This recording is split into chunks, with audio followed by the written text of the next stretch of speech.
ल टोपी खोलिहाल्नुहोस् ल भाउजू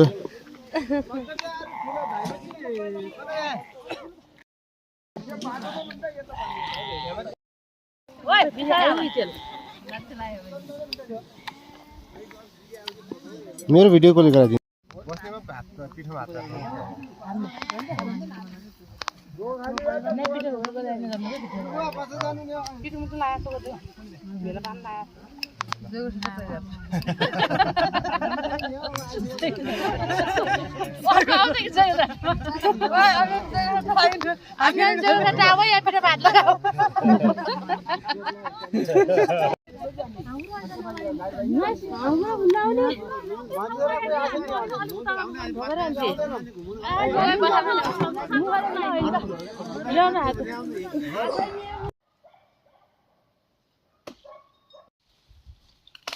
ठुलै छ यो त